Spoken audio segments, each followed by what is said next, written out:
Welcome. My name is Nick Monototovus. I'm the marketing manager for Hurricane Marketing Enterprises, and we have a special treat for you. We are in Baltimore, in this beautiful city. That's what you see, the skyline before you.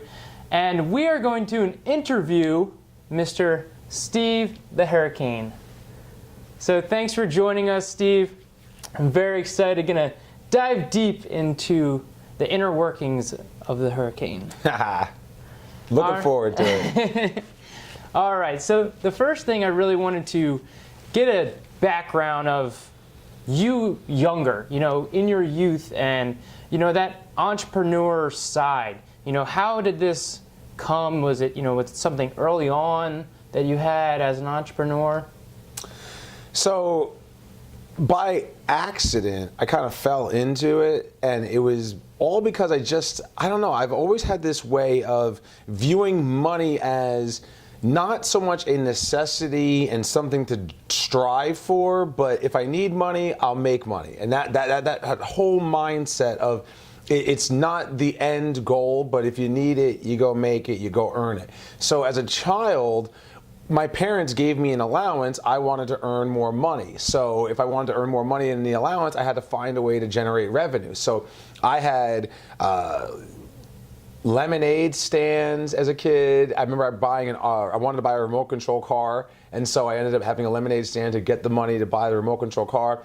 I remember when I was in second grade, we had a fundraiser, and they had this clear, see-through telephone, and that was level 9 in the fundraiser, and there was 10 levels. And so I quickly went out and generated enough sales to make level 9 to get that phone. When I was in high school, I sold blow pops on the bus, and it was fantastic all the way up until I got busted by the principal, right? So it just always, I always knew that if I wanted to get something, it would take money to get it. I didn't necessarily want to get a full-time job, but it was always to obtain something. And so I just found a way to do it. And so by nature, just through that evolution as I grew up, I started to realize that if I want to control my own destiny, having a job isn't going to allow me to do that. Having to answer to someone else isn't going to allow me to do it. I like the freedom and the flexibility of generating income the way I want to do it, and as much or as little as I want and I need. And you know now, obviously there are times when I'll take a month off of work and I'll just leave and just go and do my own thing and be away with my family and my kids, because working isn't the priority. It's my time, it's my wife, it's my kids, it's what's important to me. Awesome. Yeah, time is, the most valuable possession, so, being able to have that flexibility is pretty awesome. Now, growing up and learning all of these things and the businesses now that you've created, you've got all these different divisions from, home care to small business to, mindfulness, you got all these things going on. You got a nonprofit, having that entrepreneur aspect to being able to create all these things. What do you think is the greatest skill set, either that you find in entrepreneurship or one that you have that has helped you to be able to do this and be as successful as you are? Everything, you know me, everything has to come back to faith. So I put it out there, I trust, I read scripture, I meditate on it, I pray daily, I try to put God first in my life and do His work, and then He speaks to me, not necessarily like voice speaks to me, but just through opportunities. So I'll see an opportunity, I'll see a need for something, and so I'm like, there has to be a way to do it. And so the way my mind works is very problem solving, and then once I solve a problem, I then take it and turn it into a way to monetize it. So that, yes, I'm helping people in exchange for this. And so that's just a gift that I have. And then just taking it and driving it. And then the other part of it would be surrounding yourself with people to help you fulfill it. So you think about Nicole, you think about yourself and Jennifer and Dee and the other people who work at Hurricane Marketing Enterprises. I'll come in with a great idea. I'll come in with a system, a way, solution to a problem that exists. And then I'll say, okay, here's the product, here's how we monetize this, now how do we provide it? And then I give it to my staff and let them do what they do best. So no one person can do it by themselves. That's the ultimate saying here. have faith, trust yourself, do what you're good at, and then delegate to those to handle things that you're not good at. That's great. It leads into my next question. What are you not good at, or something that maybe you wish you were better at? So we always have our weaknesses, and there's two ways to look at a weakness. You could take a weakness and work at improving it, or you can take your weakness and just accept that this is your weakness and focus on your strengths and delegate to your weaknesses. And that's exactly what I like to do. I'm going to focus on my strengths. I can move faster when I'm focusing on my strengths and get more accomplished, and then outsource to people who have strengths that are my weaknesses. Something that I'm really bad at would be the accounting, the numbers. Once the numbers are given to me, I'm excellent with them, but figuring it out, determining it, the data entry, the tedious work that goes into all of that, I am absolutely awful at it. In my career now, I've had 2 different accountants. Switching the accountants earlier this year in April was one of the lengthiest processes ever. I thought it was going to be a month, and it was more like 3-4 months, but it was worth it in the end. And now that I have the reports from the data that was collected, it allows me to govern, manage money, manage what we're doing more efficiently. Now, so have you done anything to fix that, or to try and help that weakness, or you're just comfortable with, hey, I have other people to handle that weaknesses, so I'll just handle my strengths? Definitely more comfortable delegating to other people that I'm confident in getting the job done. Has it burned me in the past? Yes, but for the most part, 80% of the time, if somebody is an expert at something, I trust them, let them do it. I don't get in their way. They do it, they come back and deliver, and they usually exceed my expectations because it's a weakness of mine. So if somebody's really good at it, they deliver on it, I'm happy. Awesome. So the next thing I wanted to know is, as you've grown now and the time has evolved and the years in business, was there anything when you were going through your business that you know now that you didn't, that you wish you would have known back when you were first getting started? Without a doubt, it definitely is the way, right? When you think about any business, while there's always new inventions and there's new processes and there's new ideas and thoughts, business is business. Business has been around since the beginning of time. Even you go biblical before Christ, I mean, businesses have always, markets and such, it's always existed. And so as a result of that, there is always someone out there who has been where you are. And so as a speaker, as an entrepreneur who has a consulting business, I wish I had found about the consultants that help consulting businesses grow before I did. I didn't find the Speaking Empire, which is the group that I went with. I didn't find them until 2015. I started the company in 2012. Those first 3 years, we did okay, like we got the business going, we got clients, we were operating, but that was me flying by the seat of my pants, figuring out about 80% of what we had to do. The Speaking Empire helped me to determine that last 20%, which, 10% of it I knew I didn't know, but then there was a whole 10% that I didn't know that I learned, and that helped me to scale quickly, break the 7-figure mark, and really grow revenue, and really impact the results that we're looking to do. So it wasn't just about growing the revenue. The revenue came because of the successes of our clients, but we didn't get the right clients, and we didn't have the right successes until we brought consulting in for ourselves. So the tip here for everybody is get a consultant to help you with your business, and you won't make mistakes. You'll grow smarter, you'll grow faster, and you'll grow stronger. Awesome. Good stuff, right? So you've been doing all this, and that's a great tip. Invest in yourself. How often have you heard that? You got to talk to people that have done it before. What would you say, in all these years and all these things, you're speaking all over the country, these businesses that you've developed, what is your, and it can be, business or personal, what is your most proud accomplishment? My most proud accomplishment would definitely be the balance that I have in my life. So it's it's not just about the business. Like you heard me say before, and I'll just go straight biblical, right? You know, Jesus says in the Bible, you can't serve two masters. You can't serve God and money, right? Because you'll love one and you'll hate the other, or you'll compare the two and it doesn't work.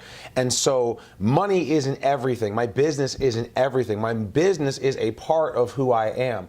I really feel that my biggest successes, my biggest accomplishments is being married for 10 years, staying married through all of the hurdles that we've been through, and having a strong marriage and a strong foundation, raising 3 children that are healthy, intelligent, that they're loving children, they're smart children, they're focused on what they have to do, they're free spirits, they're funny. They're great kids. Spending time with my parents and my in-laws and my siblings, being involved in my church, going to hospitals and praying with people, or going to funerals and comforting people, or doing marriages, like that whole complete person, being able to work out, having a sub 20% body fat level at someone who's 37 years old, who does all the things that I do, being able to get a good amount of rest on a regular, consistent basis. I put good food in my body. The whole package, being able to be as well-rounded, and I'm not perfect, no one is perfect. I'm constantly working at it, but being a well-rounded individual, all aspects of my life, from financial to personal to family to, you know, faith, having that balance is something I'm very, very proud of. And it allows me to accomplish more. It allows me to appreciate more, and it really impacts who I am and how my business and how everything else goes. Because if any one of those things are out of whack, it's going to affect me, just as it was anybody else. But if the balance is there, what a difference it makes. And one thing that you mentioned, you know, you've talked about some of the struggles that you've gone through, and one thing that people often talk about in regards to entrepreneurship is that failure is one of the almost something that you strive for, because no one who has ever been successful didn't fail. Like, it is an essential thing that you have to fail. So with that, what would you say was your biggest failure, and how did you overcome it? So I'm going to say my biggest failure was something that I've never really spoken about. MW Advertising, or WM, it was one or the other, MW or WM Advertising. I had started a company years ago where I was doing some marketing on a very local level, working with convenience stores and such, and we went out, we ended up getting a couple of customers and started doing it, and it was just so much work involved. I had a business partner, and I'm not blaming him, it wasn't the right time, it wasn't the right business, it wasn't something that we were truly passionate about, something that we wanted to do. I had some cash to invest in it. I didn't lose anything. I kind of broke even at the end, but it was definitely a big learning experience. I've also had other failures in multi-level marketing groups where I thought something was great, got passionate, got motivated, started to go out and execute it, and then it wasn't as great as I thought it was going to be. And so, not to say that the multi-level marketing doesn't work, because there are some great products and some great multi-level marketing systems out there. You think of Tupperware, Avon, Mary Kay, they've been around forever. So those are obviously great models, but for me, it wasn't right for me. I wasn't passionate enough, and so I didn't put forth the proper effort to see it through, and so I failed at those. So those are great learning experiences. That's really interesting. I've never heard that story. So you had another business. How long did that business last? 3 months. Okay. And again, it wasn't that we couldn't keep it going. It's just that we lost our mojo. It wasn't what we thought it was going to be. It wasn't, not that it wasn't easy, because no business is easy, but it just so that we had a great idea, and it probably could have been something, but we were focused on other things. We had jobs, and it just wasn't right. So do you think that that it didn't work out because you just like weren't in it? You know, like there wasn't that passion. Is that something that you feel is necessary to have success? Absolutely. When I ask my wife, what is your favorite thing about me? Like, what draws you to me? Her answer every single time is your passion. Your passion, your passion, your passion. And not just like intimacy passion, but my passion for life, my passion for everything. And I've learned about myself that if I'm not passionate about something, I'm not going to do it. So I have to be passionate about it, because then I put 100% hurricane force effort into it, And that's what makes it thrive. That's what makes it grow. That's what makes it turn into a living, breathing organism, whatever it is. But I have to have my passion for it. And so that's something that I kind of share all the time. They call it burning desire from a term standpoint. If you don't have a burning desire for anything, entrepreneurship, relationship, whatever, it's not going to work for you. But when that burning desire is there, it will work, because then you will find a way. You tap into this inner conscious, this inner soul, this inner self to find a way to achieve whatever it is you're going after, because the desire is there. Awesome. All right, so we're getting towards the end here, and I think that this is a very important question. Everyone should be listening closely. Okay, as an entrepreneur, as a business owner, let's say that everything that you've done, all these hundreds of YouTube videos, they are all gone, non-existent, and you basically had one thing to leave behind. A quote or a message that you wanted to pass on. Like what would you share? What would you tell the people, the world? So I have several quotes that I love to pull from scripture, but right now today I'm definitely going to go with Proverbs 27:19, and it says, "As in water, face reflects face, so too does the heart of man reflect the man." And what that basically means is you have to be yourself in everything. And you have to it's okay to be vulnerable. It's okay to let people see you cry. It's okay to fail and fall, because that's real. When you're real, people see that. When you're real, people buy into it. When you're real, people understand that, hey, you know what you're doing, and there's something about you that's different from everything else. We are constantly trying to be sold something. Everybody wants our money, our time. They want our attention. And the people who actually get it are the ones who are deserving of it. The people who are deserving of it are the ones who are real and not fake and phony. So be real, be yourself. If you're a great person, be a great person. If you're an average person, be an average person. People will respect you for it, and that's fine. Be who you were born to be. Don't fake anything, and you'll be fine. Awesome. And lastly, where can people follow you? Where do you obviously social media is a big thing. Where's the best place to see what's going on in the world of Steve the Hurricane? Definitely, I'm going to say Facebook.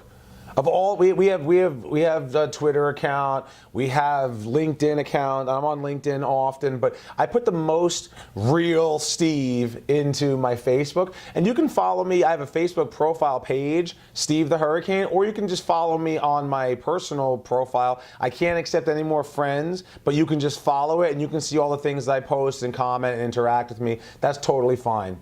So Facebook, Steve the Hurricane. You see a picture of me wearing this jacket, and I have a microphone on my ear. Awesome. Well, there you go. Thank you so much, Steve. I'm glad we were able to dive in and discover some new things that even I didn't know for as long as we've known each other. So that was pretty cool, and I'm probably going to, maybe even pick your brain more about that. But thanks again for joining us, and we're going to try and do more things like this as we progress, and we got more stuff coming for you. Take care.